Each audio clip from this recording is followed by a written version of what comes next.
All right. Today's kind of a special day for South Coast Chronicles, and I'm excited. It's our first one to have like two people on at once, and this is kind of a neat deal. Frankie, you've been on the podcast before. Sure have. With 2 Lanes of Freedom. Mm-hmm. And Sean, you just completed South Coast counseling. How many days?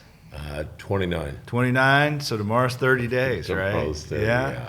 So good job. And the way that we got to the table is the guys from 2 Lanes of Freedom called me about you. You were kind of in crisis. Not kind of. You were really in crisis. Yes. And needed help and didn't have insurance. And you guys, I'll let you talk a little bit more about your mission, but your mission is to help people with problems with addiction, and our mission is to provide access to problems with addiction. We were able to collaborate and get you into treatment and get you a scholarship for 30 days. So, absolutely amazing. how you doing?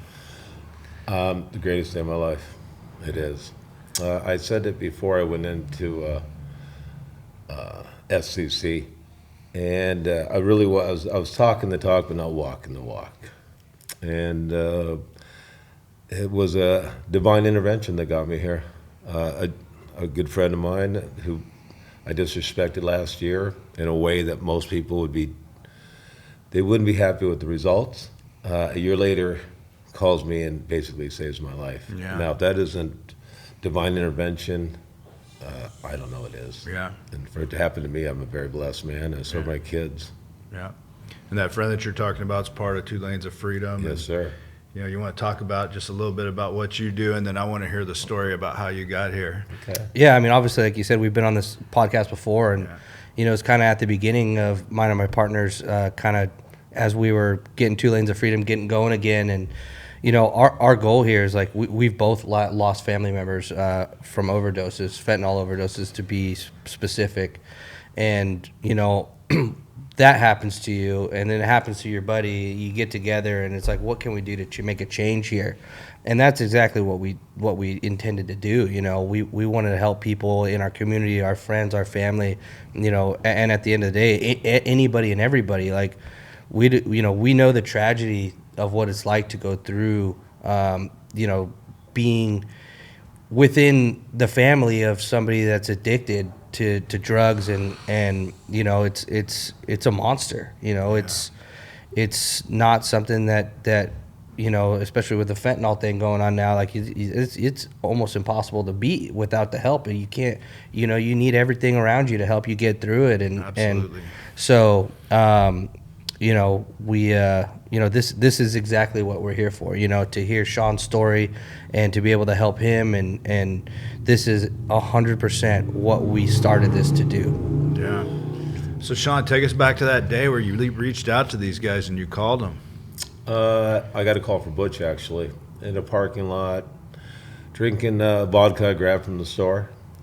Nothing feels better than grabbing vodka at 6:15 from a grocery store. AM, right? Yeah, AM, Yeah. for sure. Self-esteem's at its high-low, I'll say. And I get a call from Butch saying, how's everything going? And how you doing? I'm holding a glass of vodka, shaking a little bit. It's early morning. And I said, it's great. And he said something to the effect of, I don't think it's that great. And I'm like, how's that? And he goes, your daughter's called, crying, basically saying, can you save my dad's life? Mm-hmm. And What spawned your daughter to call? I've been missing action. I didn't want to see my kids because I wasn't, I'm trying to find the right words here. I was embarrassed. My self-esteem was really low. I didn't want them to see their father in the shape I was in. Mm-hmm. And with what has happened in the last 30 days, I can look in the mirror now. And I told him when I came in, I said, when I do this, your dad's back. Yeah. And I know this 30 days is the first step, but I got all the tools I need. It was absolutely amazing. So back up a little bit. So then you said you're not doing so good, Mm-hmm. and then what happened? All right, well, that's sort of funny. Butch says, you're going to rehab. And I said, I don't know if my state card's going to work. I don't, have cash. And he said, don't worry, I got you. Mm-hmm. And then he said, Sunday, get everything out of your system. I'm going to pick you up. You're going to go on Tuesday. Mm-hmm. And then some Monday, I'm getting out of my system. It's around 10:30 in the morning. And I get a call from Butch. And he's like, where you at? I'm at the Marriott parking lot. And he goes, pack a bag, be there in 25 minutes to pick you up, basically. Yeah. And you guys came out and rescued me. Yeah. And I think the reason why he did that is because in one more day, it could have got much worse. One more day, and he called me, and I said, "Hey, man, nobody comes to rehab sober. You know, Yeah. everybody's fucked up when they come to rehab." Yeah, you well, know? I was pretty buzzed. Right? Yeah. Yeah. So it was a whirlwind. Yeah. And I'm spinning. And she goes, "You think he's going to be?" I go, he's going to be here. Yeah. So I'm just loading my backpack up, and I had a bottle of vodka there. And I poured some in a glass. And she's been sober 3 years, mind you, dealing with me. This is your girlfriend. Yes. Okay. And my last words for her, I got this, right? I'm going. She said, "Yeah, hell yeah, you're going." And I gave her the bottle of vodka. I said, "That's my last drink ever." And I said, "When I get back, that'll not be our lives anymore." Yeah. And it feels so great. And excuse me, if you were to tell me 5 weeks ago that I'd been through this program for 30 days, speaking at AA, alumni, this podcast, I would say you're absolutely out of your mind. Right. I'm the last one that you would see Yeah. here. But with my eyes being open and that I just started generating power with the support of their company and your company, it's been absolutely amazing. That's I feel, awesome. yeah, my health is good, everything. I got a regime going, Good.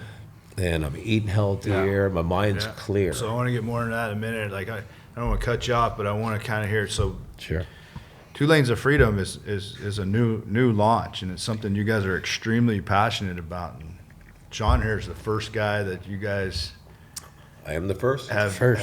Nice. First, yeah. have And- been able to, you know, I mean, you guys have probably helped people indirectly, but directly is the first guy you guys have Yeah, helped. and I don't think we knew it was going to come this fast. I mean, like 2 Lanes of Freedom is like, we all have, you know, our day jobs, and we all, you know, and we try to get as much as we can into 2 Lanes of Freedom, and sometimes it's not easy, you know, but at the same time, like, we understand why we started this. We started this for a reason, and, you know, like I said, we don't always have, like, you know, it's hard because it's extra. Right. It's extra work that, Yeah. you know, we're not getting paid for this. Like, this Sure. is something out of passion that we want to do to help people.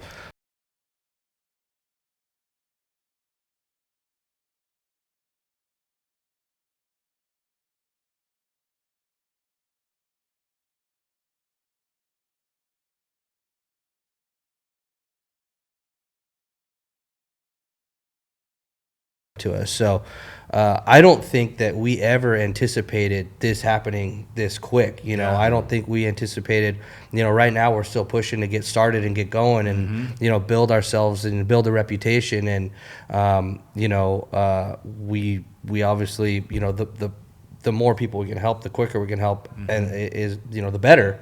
And, you know, that's where Sean comes in. You know, I think it was a little bit, you know, we didn't know this was going to happen, but we knew that with the help of SCC and, you know, all that, we knew we had the capabilities of making it happen, and it snuck up on us. But we're more than happy that, like, this is amazing. Wow. This is what we started this for, and, like, we're so happy for you and to see you on this journey. And I mean, I've never met you until today, and, like, dude, you look so good, so lively, so happy. You got a beautiful smile. Like, I just love to see this. This stokes me out. This is Yeah. absolutely the reason why we started this. Yeah. And the cool thing about it is, you know, we need money to help a lot of people, but Yes. we were able, just as friends, as connections, as just knowing what's going on, right, to help you, you know, because no money was involved in helping you. It's just like, man, you had a daughter that loved you, reached out to one of your friends who happened to start a nonprofit, who's my friend too, and South Coast is a nonprofit, and we were able to align forces and get you in and, you know, hopefully give you a foundation to move forward and continue this. Yes, I didn't know the depths and the dynamics behind it. I knew he said, "Don't worry, just go." First day I showed up with you, I'm like, "I don't know if I can afford it." You're like, "Don't worry, just let's get going." Yeah. I didn't know Frankie was involved. I didn't know, I mean, I heard 2 Lanes flash around. Yeah. But once again, this is a special moment in my life. I didn't know I was the first person with them. I'm like, I'm going to hold that platform tight. Well, to And, be fair, you didn't know much of what was going on that first day you came in. I saw you. You know, you weren't as clear-headed and No, as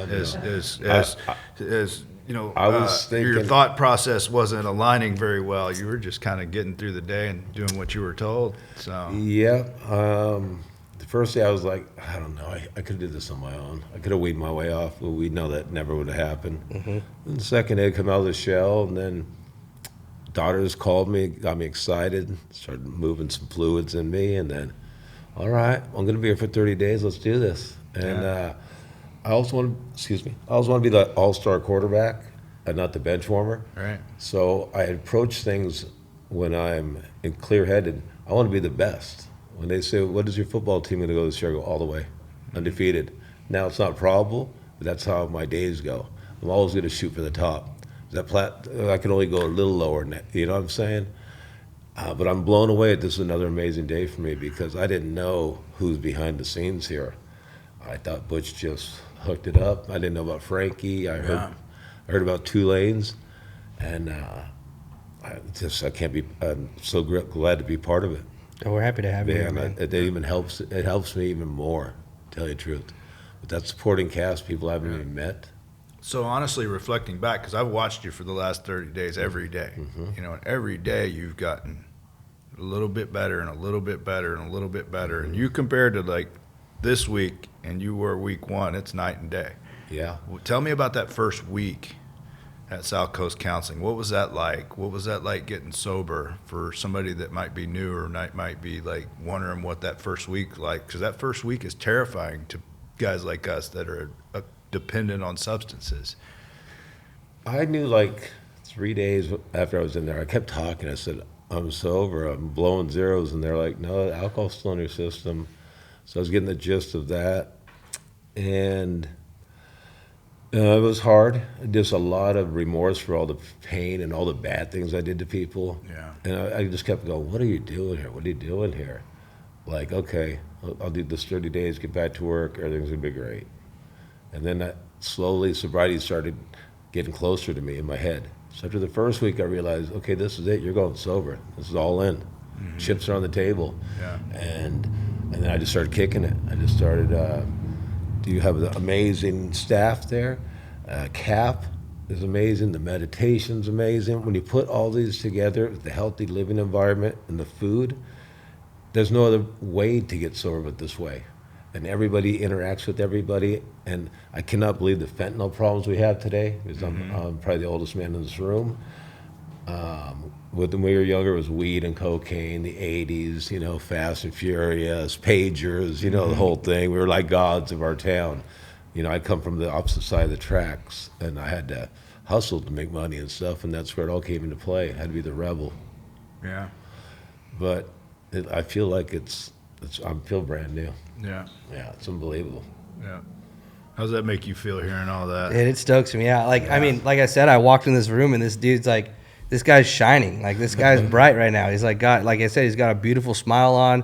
He looks like he's brand new. That's the best way to describe it. And, his enthusiasm and, you could just tell like this, Sean's ready for, to take this to the next step and, take on this new journey and this new part of his life. And he's got this second chance now. And, again, that's what we want to see. Like, this is the whole point of this, Yeah. I lost my best friend to an overdose, my brother. Wow. And so did my partner, lost his brother. And like, I don't want someone in your family to go through what I felt like, and I don't want you to go through what I saw my brother go through. So my brother, unfortunately, he didn't make it, but there's people like you that I'm watching make it, and that makes me happy. I couldn't have a better support group. It was amazing how everything came together. I don't call it coincidental. It's synchronicity. It's my higher source. I have my guides tell me what to do now. Now my head's clear. Yeah, and so now I take a risk in a way where I don't worry about something that's going to happen 2 days from now, because I'm future tripping, which I usually do a lot. So I live for today, keep my program going. I love the program. I love writing my journals down, do a little art each day, a little meditation each day. And I used to do this a very, very long time ago, and it felt great then, and I've lost it for probably 30 years. And get my chakras lined up again. And it could happen to anybody. If it happened to me, I mean, So Sean, your daughter, talking about family members, Frankie was talking about family members, your daughter's the one that called, worried about you, right? Yes, sir. How's that going now with your daughter? It's been 30 days. We had a rough day yesterday because they're scared of me going out there. Sure. Because they like what they see right now. Yeah. And they want me to talk to them every day and meet me every week, which is not going to be a You problem. got 2 daughters? 2 daughters. Okay. I have 4 daughters. 4 daughters. 2 biological and 2 adopted. But they were not adopted, from my ex-wife. And they grew up knee high next to me, so I was their father. Yeah. They So didn't- they're a little scared right now. Yes, but we calmed down yesterday, and they gave my daughter's Camille's number, and we're going to do Al-Anon maybe, but I'm going to work through 2 Lanes Recovery. I'm going to work through them and you, and I'm going to figure out the best path for the health of them and me. Yeah. But right now I'm over the moon. It's Yeah. amazing. Yeah. I can't wait to go kill it. Yeah. I can't wait to go to work sober. So you were telling me a little bit when we were hanging out before we jumped on camera, your plan for the day today. I'm going to take it easy today. I'm going to an AA meeting this afternoon, probably with my friend who's been sober 18 years. Yeah. And was this a friend you partied with way back when? Oh, yes, Yeah. yes. You guys got 18 years now. Yep. Nice. Yes, and little- he never did little drugs when we were motivation. younger. When we were selling cocaine and stuff, he never did it. He actually said, "You're killing our friends, Sean." He was like over the top about it, ratting us off, basically. And then I found out he was on meth. I said, "There's no way. Let's go find him." And he was on meth. And I got to help get him sober. He kept wanting to go to AA, and so I'd drive him there with a 6-pack of beer in my truck, and he'd go in there, and I thought they were weak people in there, but I come to realize they're the strongest because they've been through it all. They've been there and back. We're tough, and to get over it, and to come out of it alive is absolutely amazing. Yeah, we were talking about that, and you talked about this on your podcast before. It's like with your brother, it's like, as addicts, man, really we're not weak people. We're some of the most innovative, outgoing, resourceful, street smart people in the world. And I can do a lot of things with willpower, man. I have done a lot of things with willpower. The only thing I haven't ever been able to do with willpower is just drink 1 beer, do 1 line, do 1 and control and enjoy that because I'm extreme.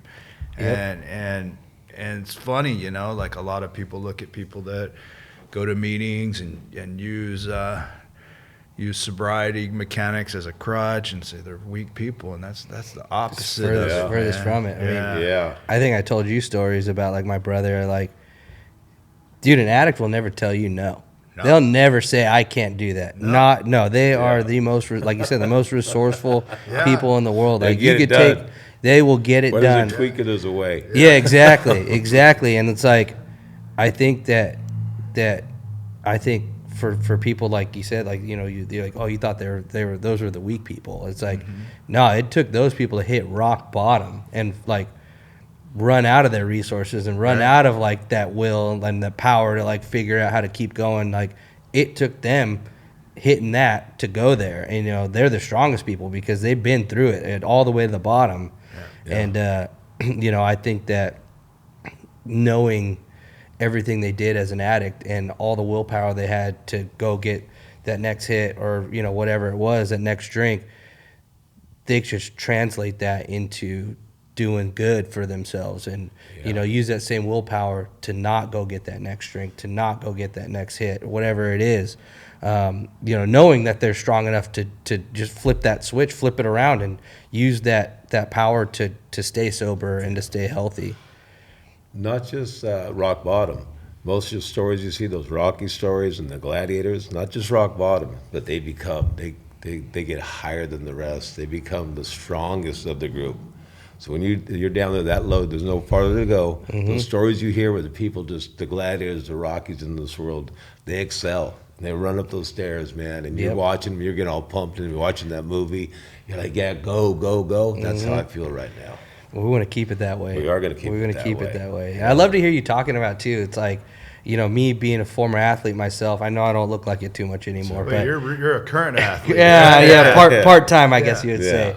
But like, I love to hear you talk about like, you know, the food and the healthy food and all that stuff. Like, I'm stoked that you're stoked on that. Like, that's rad. And I think that's another important thing. Like, eating healthy, like, it's part of like your brain feeling good and working and functioning like it should. You know, it's all part of it. You know, I love hearing you talk about that. Yeah, I just had my coin out, and it was awesome. They were, I do bring a lot to the room. I So always let's tell a coin out, right? So Frankie, Yeah, what a fill coin me in on out this. is everybody he's been in there with, whether they've been in there the whole time with him or just a day, they pass around a coin when it's their time to leave, and they get to say, and it's his chip, that he Yeah. completed the program. And they get to say something about him, and I wasn't able to be there for that today. So tell me about that. How'd that go? It was amazing. I believe, as modest as I could say it, I brought some vibes there. When at my first day there, so I'm gonna raise the frequency here. I'm gonna raise the vibration. And I was buzzed and drunk and just blurred it up. I've always believed it, but I never put it to work. And now I put it to work, and seeing the reflections from people is absolutely amazing. There was a guy there, Ricky, and we didn't hit it off at first, but when my daughters came to visit, they were talking about me. He's like, "How's my dad?" And he goes, "Well," every time your dad comes in the room, he's beaming. He's beaming. Just everywhere he looks, he's beaming. Some to a point where it makes me annoyed. But it felt good because my work does go noticed, and I do want to help people. And like me and Bush were just talking about, we have friends out there that need help, and I think if it comes from somebody that's done it, it's going to be a lot easier for them to accept it and want to get it because they're not getting younger. Yeah. And yeah, I can't wait to be part of this group. Maybe get some paraphernalia, start pushing it around, helping people at the same time. Maybe someone grab my coattails, and yes, I'm very blessed. I appreciate everybody in this room, and I'm so stoked. Yeah. Yeah, I think that's one thing. Like I've kind of found like going through things within my family when my brother was going through this, is like the best people that helped him. Like I feel like the people that got to him the most were ex-addicts, people that were addicts before that have gone through this journey. It's not easy. Like I watched it in front of I haven't been through it myself, but I watched it happen in front of my eyes. Like I lived with my brother, and I watched him go through every step of this, and up until the day he died. He died in the room right next to me, and I think I saw the most impact out of people that have gone through this that helped him. Because it's not easy, but knowing that person has been through it and look how far they've made it, I think that is a huge benefit to being able to see that like they've done it, I can do it. And I think that what you're saying right now, kind of aiding somebody else that may have an addiction, and being that positive impact on them, like, look what I've done, you can do it too, and helping that. I love hearing that out of you.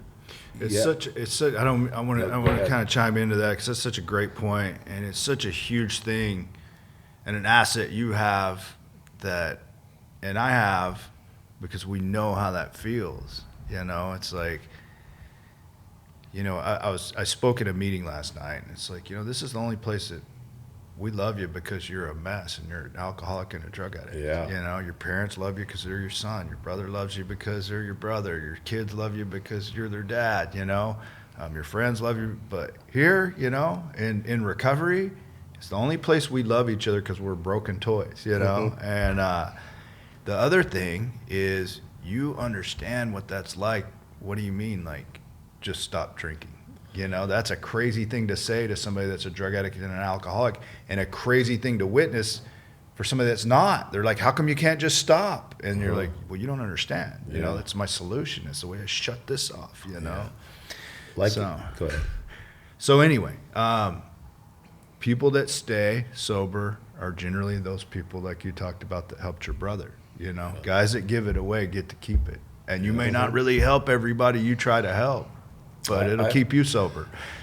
I believe I have. I might not have seen it, but I was raised, my dad was a good dad, but I learned a long time ago that you could change somebody's life with the simplicity of, your hair looks nice, I like that shirt you're working, your glass is good, whatever. Because they might be having a bad day, they might be thinking about suicide, nobody loves them or something. You just pass them on the street, you give them a compliment, that could change their whole lives. It's like that moth theory. That's how I live. And girlfriends get mad at me, all compliment So somebody on their true. looks. Yeah. But I've had people like my teeth one time when I was getting work on them. I was about ready done with it. That last day I was going to give up on it. Some girl goes, "Man, your teeth are white." And then I went, "Fuck, I'm going to continue." And I started hitting the dentist more. I'm like, yeah, you're right. So I definitely believe in that. That is one of my affirmatives that I live by. I have a story like that right when I first started going to meetings. Like, it was like my third or fourth one. And I'd met a guy a couple weeks before, and he remembered my name. He's like, "Hey, Chris." That's all he said. Yeah. You know? And I'm like, oh, somebody like noticed me. You know what I mean? It made me Yeah. feel good about going back the next day. Yeah. I don't even know who that guy was to this day, right? But he might have saved my life just by That little That's it. thing. that Simple. little thing. And that's such a true statement, man. so We true. never know how our words and our actions might be small to Yeah. us, but can change somebody's life. So, Absolutely. I completely agree. Yeah. But these ones are at face value because we get to see them directly, Sure. which is really powerful. And that sort of powers me up a little bit. Just knowing Frankie was involved with this, my Yeah. partner Butch, Yeah. and you, I got a big supporting supporting cast. So I'm a little nervous here. Yeah. And I look up to all you guys. Like my friend Butch, when we were kids, he was a designated driver, and he was having the funnest time. You know what I mean? Yeah. And I used to look at him and go, "That guy's strong." Because he gets to drive around at night, don't worry about the cops, and he's having just as much fun as we are. And he can handle business if something goes down. And he is the strongest man in the room. And I am the strong. We are the strongest. Yeah. And I can only go up from here, and I just can't wait. I mean, I'm living it every day, living in the moment. Yeah, I can't wait to see where you go, where you take this. You know, you got this new journey, this new path, and like you said, you can only go up. You can only go up, and I hope that that's the direction that you keep on going in, and the only direction you go in. And I can't wait to talk to you 3 months from now, 6 months from now, a year from now, and see where you've come since, rock bottom. Yeah, I'm looking forward to doing your podcast in the future. Yeah, we can't wait. Yep. What's that like, newly kind of getting a sponsor and, going into this room of people that you used to drop your friend off that you thought they were all weak? What's that like now? Like, what are you learning in that process? It's still coming to me. Yeah. It's still coming to me. It's a lot of years in 30 days, Yeah. but I do something different each day. One more thing clicks to get the wheels going. See, it's rusty forever, so now everything's starting to move, but it has to get up to get the car started, to get to the spark. So I'm on my way, and it's strong. You got to be strong, but life isn't that hard if you don't make it that hard. Does that Yeah. make sense? Yeah. And I've been making it hard on myself, and just the smile on my daughter's face to see their sober dad is amazing. My partner is here, Frankie, you, everybody. It pumps me up, and I have everything to gain right now, Yeah. and I love it, and I'm going to take advantage of it. I'm going to take all my tools that you give me, and I'm going to just polish them up and use them and get all the parts on the ride and get rolling. Love to I hear it. appreciate it, man. Every moment. This Yeah. isn't just hearsay. It's a blessing. Yeah. One thing I can tell you, if I keep my recovery first, and that's before everything, I got to keep that before being a husband, a father, Yes. somebody going to work. If I keep that first, then I get to be a father. I get to be a husband. I get to help run this nonprofit. Yes. I get to be a friend. And that takes work and takes action. And Yeah. It's daily. And so I hope that you got that part of the deal, because the first 30 days in the treatment's just your foundation of your house, like Yeah. talking in your terms of knowing how to build houses. Yeah. We've laid the slab, but that's Yeah. it. We Now got it's our time hold to downs build it. down, and we're ready to go up. Yeah. All right. All right. So Frankie, you got anything you want to close with? I mean, dude, I'm ecstatic right now. I'm just, Yeah. I'm just I sitting love over it. with a smile on my face, seeing this guy right here. Yeah. It is just, like I said, for us when we started this, we didn't know this is still new. Like we're still trying to build, and we're still trying to grow 2 lanes of freedom. And, Right. right now it's just my partner and I, and one other guy that's helping us, and you, and you got know, me. and now we got this guy, me you know, too. I'm a part of this. and to see him here, you know, sitting across from me at this table, I was like, dude, this is the biggest reward that came from all this. Like, it's seeing him with a smile on his face, and you know, all this newfound, like, you know, energy that he's got to take, you know, himself to the next level and build and become this, you know, this new person, and, you know, be who he wants to be, and not be suffocated by an addiction. And, you know, it's really cool. You know, it's really rewarding. It makes me feel really good to see you right here. So this is cool. You know, this is cool. Right back at you. Happy for you. I'm happy for your family. You know, to see, you know, knowing that you have kids and all that stuff is like, you know, it's a big deal for me to be here and to be a part of this, and to watch you. And like I said, I can't wait to hear from you in 6 months, a year from now, and see, you know, where you've come and how far you've come. Like, that's what we set out to do, and we want to set out to help people like yourself. Nice. So I'm stoked, and Love you know, thanks to South Coast Counseling, and you know, we were able to kind of all come together as one and get you going. I'm dude. stoked, brother. All right, you want to close with anything? I appreciate everybody in this room, and I just can't wait to go kill it out there. All right. That's it. The work's just starting, man. Yeah, I'm blown away right now with the podcast and Frankie here and Butch, and their 2 lanes, right? 2 lanes of freedom. 2 lanes of freedom. It's absolutely amazing, and we're gonna build this mothership, man. This is awesome. Yep. Now I'm even First deep, of many. now I'm even deeper involved with this, which is awesome. Super committed. Yeah. I'm stoked on it now, because now I have something to build with here too. Yeah. As Butch would say, maybe I'll help somebody someday. Now my mind's starting to wonder about that. I could help somebody, because now I was helped. You can help a lot of people. Yeah, more than one. Absolutely. Just like Frankie was saying, man, it's like you have an asset that other people don't have. You're a recovering addict, and you know what that first day feels like, that first week feels like. You can talk to another addict and alcoholic like nobody else can. So, like in Bill's story, he said they learned that they would try to get doctors to talk to alcoholics. That it didn't work. So they had to have an alcoholic talk to an alcoholic for them to believe. Yeah, absolutely. Well, all right, fellas. Well, thanks for coming on. Thank you, sir. Thank you. Thank you, Happy my to be here. brother. Thank you, my brother. All right.